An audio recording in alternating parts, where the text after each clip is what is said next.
और अब आपको सीधे लिए चलते हैं यूपी के देवरिया। सीएम योगी यहां पर संबोधित कर रहे हैं मंच से। हर जनपद को उसकी आवश्यकता के अनुरूप पहले ही ऑक्सीजन कंसंट्रेटर उपलब्ध करा दिए गए हैं।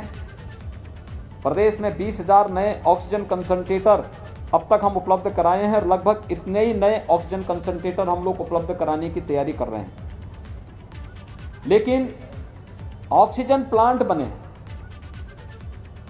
मेडिकल कॉलेजेज में लिक्विड मेडिकल ऑक्सीजन के बड़े बड़े टैंक वहाँ पर स्थापित हो, क्रायोजेनिक टैंक होते हैं जिसमें एक निश्चित टेम्परेचर में ऑक्सीजन को वहाँ पे रखना पड़ता है। उनकी स्थापना की कार्रवाई चल रही है।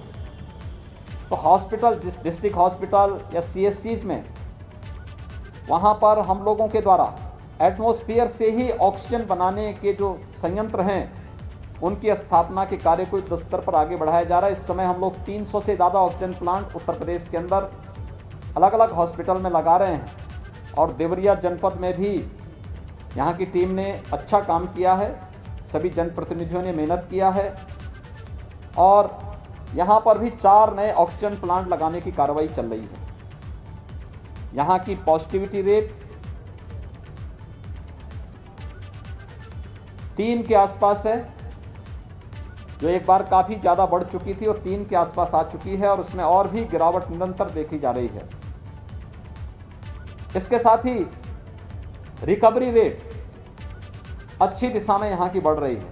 93% से अधिक यहाँ की रिकवरी रेट है और इसमें और भी बढ़ोतरी के लिए क्या प्रयास किए जाने हैं इसके बारे में अभी मैंने यहाँ की समीक्षा बैठक ली है। समीक्षा के पीछे मेरा एक और उद्देश्य था कि कोरोना की 3rd वेव का सफलतापूर्वक मुकाबला करने के लिए अभी से हमारी तैयारी चलनी चाहिए। लेकिन साथ साथ बरसात का समय आ रहा है और पूर्वी उत्तर प्रदेश के ये जनपद मस्तिष्क ज्वर यानी इंसेफ्लाइटिस की दृष्टि से भी अत्यंत संवेदनशील है। इसके बारे में भी हम लोगों ने यहाँ पर अपनी रणनीति बनाई है। हमने 3 वर्ष पहले भारत सरकार के सहयोग से गोरखपुर और बस्ती कमिश्नरी के हर जनपद में डिस्ट्रिक्ट हॉस्पिटल में 12 से 15 बेड के पीको और कुछ सीएचसी में भी मिनी पीको के निर्माण की कार्रवाई की थी, पीडियाट्रिक आईसीयू के निर्माण की कार्रवाई की थी और उसके बहुत अच्छे परिणाम आए थे। इंसेफ्लाइटिस से मौत के आंकड़े को हम 95% तक रोकने में सफल हो गए थे। हम लोगों को वही रीति अपनानी है। इंसेफ्लाइटिस ट्रीटमेंट के जो सेंटर थे, सब सेंटर थे, आज तो हर जनपद में सैकड़ों की संख्या में हेल्थ एंड वेलनेस सेंटर हैं और हमें घर घर जाकर के, जैसे हम लोगों ने कोरोना के खिलाफ अभियान चला करके घर घर जाकर के स्क्रीनिंग करने का काम किया था, ऐसे ही हम लोग हर जनपद में और खासतौर पर इंसेफ्लाइटिस की दृष्टि से भी संवेदनशील जनपद हैं उनमें भी और प्रदेश के हर जनपद में जहां पर 3rd वेव की आशंका से लोगों में थोड़ा भय है, हम लोग अभी से बच्चों के लिए मेडिसिन उपलब्ध करवा रहे हैं और मेडिसिन उपलब्ध कराने के बाद फिर किसी भी लक्षण युक्त व्यक्ति को पहले ही चरण में उसको दवा उपलब्ध करवाने के साथ उनकी जांच की प्रक्रिया को आगे बढ़ा देंगे।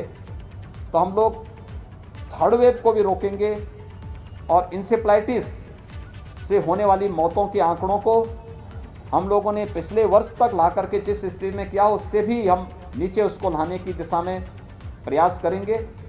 यहाँ पर एक पीको का काम, पीको पहले से यहाँ पे बना हुआ है, 15 बेडेड है, 20 बेडेड एक नया पीको के निर्माण के लिए हमने अभी आदेश किया है और एक नई सीएचसी लार में उसको भी एक पीडियाट्रिक आईसीयू के रूप में भी वहाँ एक मिनी पीको के निर्माण के लिए मैंने अभी अपनी सहमति दी है कि यह कार्य यहाँ पे प्राथमिकता के आधार पर आगे बढ़ जाए। हर हेल्थ सेंटर, प्राथमिक स्वास्थ्य केंद्र, सामुदायिक स्वास्थ्य केंद्र गतिविधियों का केंद्र बने। वहाँ पे एंटीजन टेस्ट हो, वहाँ वैक्सीनेशन की कार्रवाई हो, वहाँ पे सामान्य जांच की सुविधा लोगों को मिले। इस कार्रवाई के साथ उसको जोड़ने की कार्रवाई तेजी के साथ आगे बढ़ी है और सभी जनप्रतिनिधियों से मैंने अपील की है वह कम से कम एक सीएचसी या एक पीएचसी को गोद लेकर के वहाँ की एक्टिविटीज के साथ जुड़े, जिससे हर व्यक्ति को हम बेहतर स्वास्थ्य की सुविधा उपलब्ध करवा सकें और इस दिशा में यह प्रयास प्रारंभ हुआ है। प्रदेश ने अब तक टेस्ट की कार्रवाई में भी एक लंबी छलांग लगाई। 1,81,00,000 लोगों को हम वैक्सीन दे चुके हैं, जिसमें 13,65,000 से अधिक युवा हैं। 1 जून से हर जनपद में हम वैक्सीन देने की कार्रवाई 18 से 44 वर्ष की उम्र के प्रत्येक व्यक्ति को करने जा रहे हैं, और वैक्सीनेशन के लिए हम लोगों को प्रेरित कर सकें।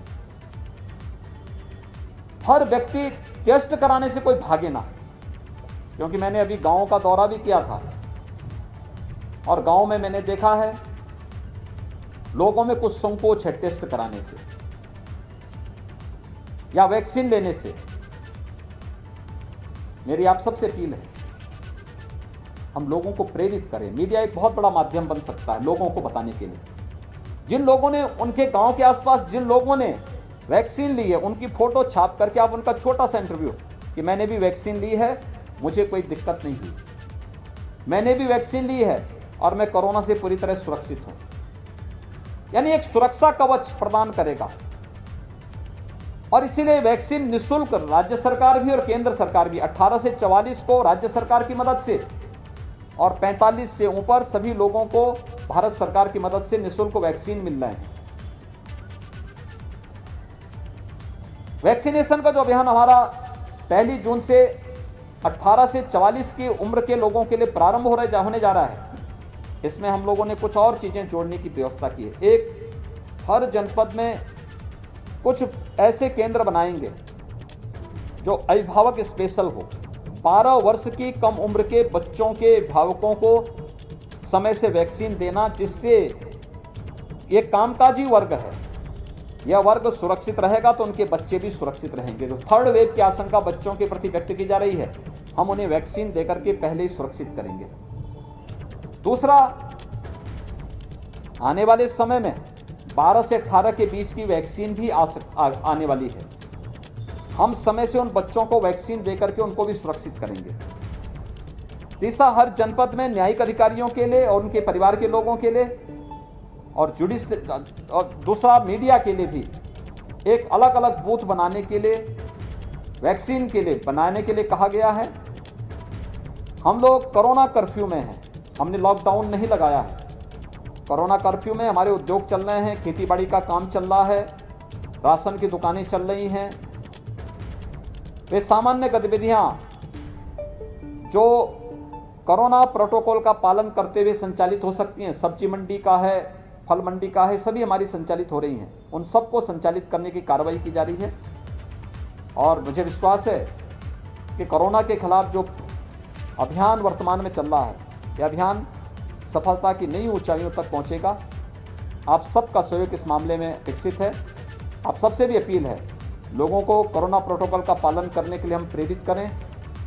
टेस्ट करवाने से न भागें, और वैक्सीन उनकी पारी आने पर वे वैक्सीन जरूर लें। यह उन्हें सुरक्षा कवच, उन्हें और उनके परिवार को सुरक्षा कवच प्रदान करेगा। धन्यवाद। तो सीएम योगी ने प्रेस कॉन्फ्रेंस की और उसमें कोरोना से निपटने के लिए सरकार किस तरह की व्यवस्था कर रही है उसके बारे में विस्तार से जानकारी दी।